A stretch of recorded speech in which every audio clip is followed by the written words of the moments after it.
اوس د خدمت او د یووالي وخت دی،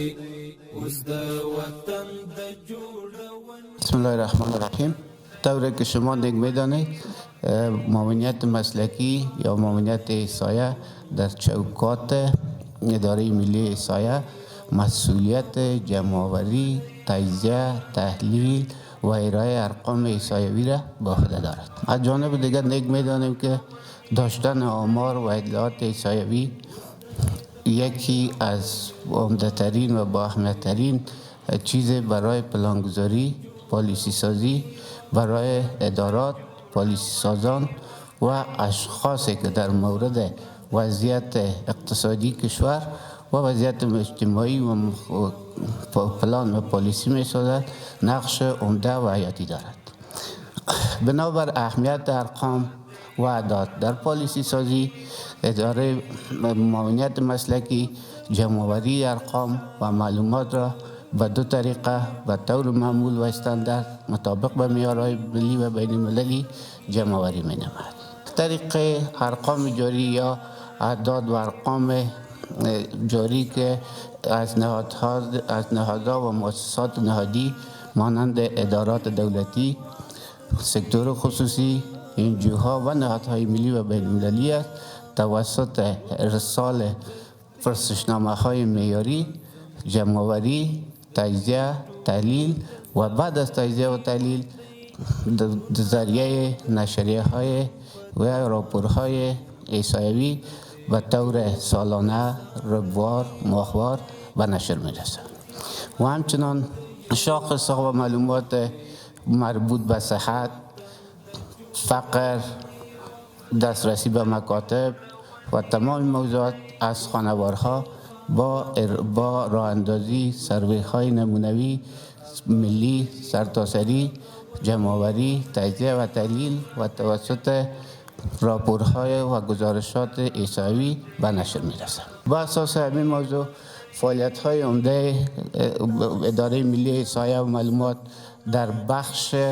معاونیت مسلکی یا معاونیت احصایه قرار آتی است که عمده‌ترین آنها به شما پیشکش می‌نماییم.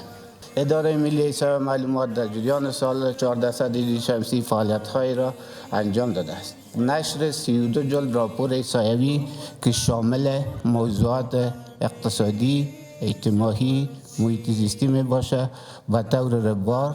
سالانه و ماهوار به نشر می رسد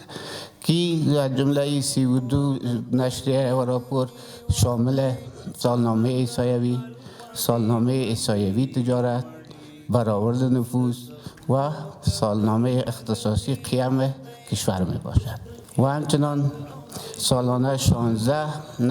نشریه که شامل نشریه شاخص‌های عمده احصایوی، شاخص نشریه تجارت، احصایه‌های تجارت خارجی، برآورد نفوس و قیام نشریه سرتاسری قیام می باشد به طور روزوار، تهیه و بعد به نشر رسانده میشه و همچنان راپورهای ماهوار. ما در هر ماه راپور ماهوار به نام شاخص قیام کشور داریم که ماهانه به طور منظم ترتیب و از طریق وبسایت و چاپی به نشر رسیده و به دسترس متقاضیان ارقام و پالیسی سازان قرار داده میشه. همچنان سالانه برآورد نفوس به سطح واحدهای اداری که امان ولایت و ولسوالی می باشد به تفکیک زن و مرد تخمین و به نشر سپرده میشه. همچنان در قسمت ارائه ارقام قیام، موضوعات شاخص قیام طور قبلا گفتم ماهانه به نشر جمع‌آوری و به نشر میرسانیم.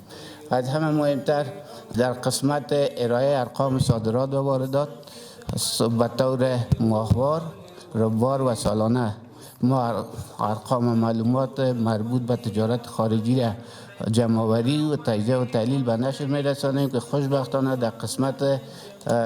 صادرات ما نسبت به سال گذشته تقریبا 37% افزایش نشان می‌دهد ارقام و یا داشتن ارقام و معلومات در مورد سایر موضوعات مانند فقر، صحت، مسئولیت غذایی روی سروی‌های آینده در حال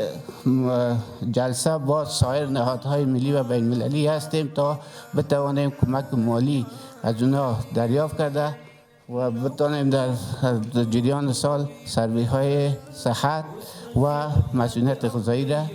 شروع کنیم و راه بندازیم. اوس د وطن د جوړونې وخت دی